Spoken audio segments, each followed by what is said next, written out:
एक भक्त इतना दिव्य, उसने बड़ी सुंदरता से भगवान से कहा कि मैं इस पड़ोसी को देख रहा हूं, ये बड़ा आगे आगे बढ़ता चला जा रहा है। कुछ ही दिन में मैंने देखा कि इसने अपना घर मकान दुकान सब कुछ तैयार कर लिया।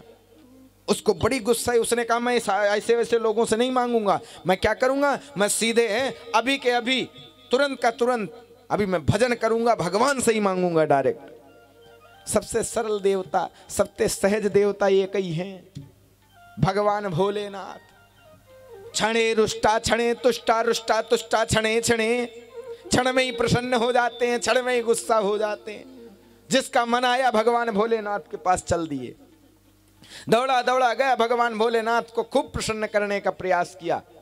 कुछ समय लगे, भगवान भोलेनाथ प्रसन्न हो गए। प्रसन्न होकर कहा बताओ क्या चाहिए।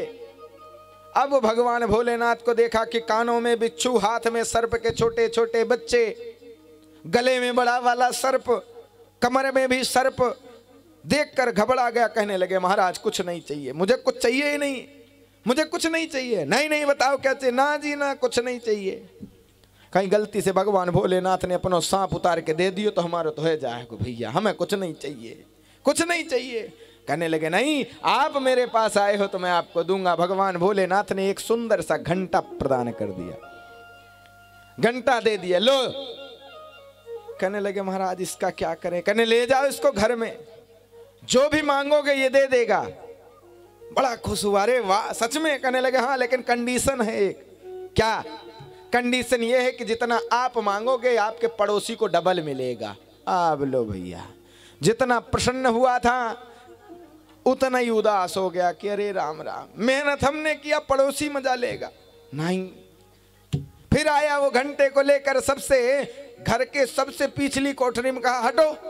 अपनी धर्मपत्नी से कहा हटो, हमें जाने दो। सीधे लेकर गया, कपड़े में बांध के, बजने न पाए, पिछली कोठरी में रखा और देवी जी से कह दिया सुनो खोल मत दियो, ये कमरा नहीं खोलना।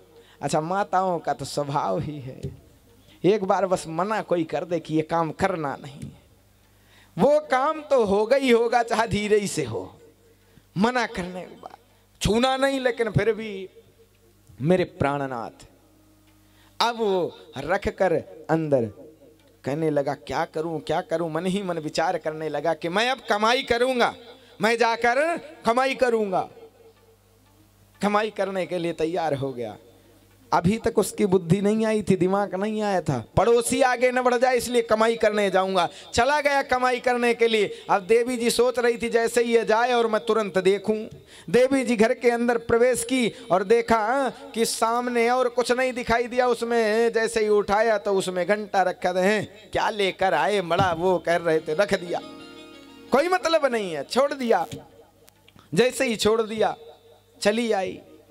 कुछ समय व्यतीत हुआ, घर में दीपावली का मौसम आया, घर में साफ सफाई चालू हुई। और जब साफ सफाई होती तो माताएं बेचारी इतना साफ सफाई करती हैं, आहा, सुबह से लेके शाम पर्यंत लगी रहे, न भोजन की चिंता न जल की परवाह, लगी रहती हैं साफ सफाई में। घर के अंदर से शुरू किया और जैसे ही उठाया, घंटे को झटके से उठा के रखने का प्रयास किया, वो बज गया। और बजते ही आवाज आई क्या चाहिए। इतने में तो घबरा गई, घंटा छूट गया। क्या चाहिए। अब वो हाँ, ये तो घंटा बोलता भी है, अभी तो हमारे प्राण निकल गए थे, बताओ ये बोलने वाली चीज अंदर छिपा के रखी है। थोड़ी देर बाद फिर आवाज आई, अरे क्या चाहिए बताओ। तब उनको और कुछ समझ में ना आया। सुबह से लेकर दोपहर शाम हो गई थी, काम करते करते थक गई थी। कहने लगे कुछ नहीं चाहिए मुझे, भोजन, भूख लगी है, भोजन चाहिए। आवाज आई कितनी थाली चाहिए। बोल दिया 3 थाली चाहिए, एक अपने लिए 2 बच्चों के लिए। 3 थाली इनके घर में आई, 6 थाली पड़ोसी घर में पहुंच गई। बढ़िया सोने की थाली में लगी हुए व्यंजन जैसे ही सामने आए, देखकर बड़ी प्रसन्न हुई कि अरे वाह क्या बात है, आज तो हमारे घर में कितना उपयोगी सामान रखा, बताओ कितने। यही लिए आदमियों के पास दिमाग नहीं होता, सारा दिमाग तो हमारे ही अंदर है। उस घंटे को फिर से उठाया और जैसे बजा, क्या चाहिए। उन्होंने कहा कुछ नहीं, हमारे घर की सफाई मैं सोच रही थी हो जाए। तुरंत घर साफ। बताओ क्या चाहिए। अब हर बात पे वो बजाना शुरू कर दिए। काम धंधे से तो बंद, बजाएं जो भी चाहिए बजा कर घंटा, जितना मांगे उतना पड़ोसी के यहाँ डबल। मन में बैठे बैठे विचार आया कि आज कुछ मांगते हैं और आज ऐसा वैसा नहीं। कहने लगे मेरे मन में इच्छा उठ रही कि हमारा सुंदर सा घर बन जाए। आवाज आई कितने मंजिल का? कह दिया 4 मंजिल का। अब 4 मंजिल का खुद का घर बना, पड़ोसी का 8 मंजिल। अब इसको अंदर से अंदर की बात पता ही नहीं है बाहर क्या चल रहा है। घर की बात घर ही में, 4 मंजिल का घर बन गया। नित्य निरंतर खूब सुंदरता से रह रहे, स्वास्थ्य पानी एकदम मस्त। 4-6 महीने बाद जब पति देवता कमा के लौटे तो देखे कि जहां पर कुटिया बनी थी वहां तो महल खड़े। खुद जहां पर उनकी कुटिया थी 4 मंजिल, उनके ठीक सामने 8 मंजिल। अब वो सोचने लगे मैं अच्छा कमाने गया, हमारे पत्नी बच्चे भी गायब हो गए, कब्जा भी कर लिया किसी ने, अब मैं क्या करूं। अब वो बेचारा बड़ा परेशान। तब तक उनकी धर्म पत्नी ने देखा कि अरे पति देवता आ गए हैं, चलो चलो चलो बच्चों चलो, मिल गए, पिताजी आ गए हैं, पिताजी का स्वागत करो। गए, स्वागत अभिनंदन किया, पिताजी को लाकर जैसे ही घर में बिठाया और जाकर घंटे को बजाया। क्या चाहिए? अरे जलपान के लिए सुंदर मिठाइयाँ चाहिए। खूब सुंदर मिठाइयाँ आई और बढ़िया लगाया पवाया। कहने लगे इतने मालदार कैसे हो गई तू, तेरे पास तो कुछ भी नहीं था, तू इतना कहां से आ गया, तेरे पास वैभव। कहने लगे अब क्या बताऊं, पूछो मत बस पाओ। कहने लगे नहीं नहीं बताओ तो सही है। कहने लगी बात ऐसी है, जो तुम घंटा लेके आए थे ना उसको पिछली कोठरी में रख रखा था, बताओ इतना उपयोगी है, उसको घर के अंदर रख रखा था, कम से कम उसे बाहर निकालते तो सही, उससे उपयोग करते। अरे तभी मैं कहूं कि पड़ोसी को घर इतनो लंबो चौड़ो कैसे बन गयो भैया। अब वाकई दिमाग और खराब है गया कि हमारो 4 ही बनो, पड़ोसी को 8 बन गए। अब क्या किया जाए। युवती लगाना प्रारंभ कर दिया, वो लगाने लग गया दिमाग की क्या करूं कैसे करूं, विचार बनाने लग गया।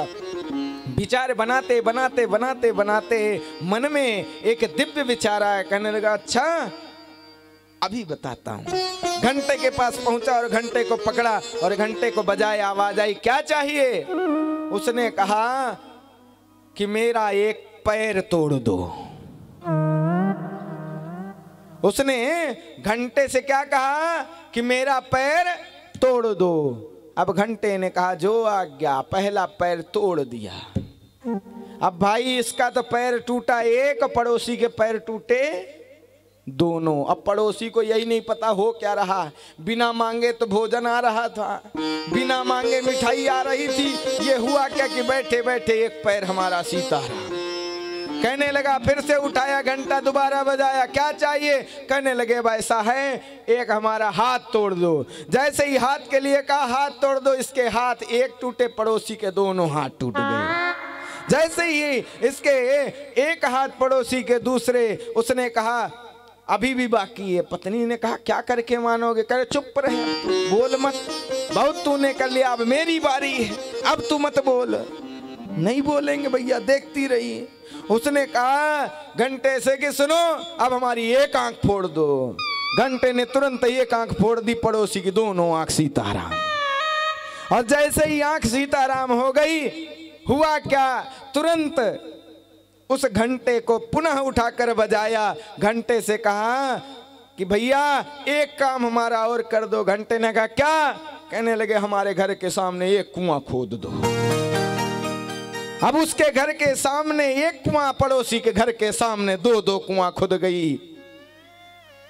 और जैसे ही 2 कुआं, घर से बेचारे लुढ़कते पुढ़कते बाहर निकले और निकलते ही प्राणांत हो गए। अब घंटे को उठाकर बजाया, मेरी एक आंख सही कर दो। जैसे ही कहा, घंटे से आवाज आई कि अरे मूर्ख, जो तू चाहता है वो केवल एक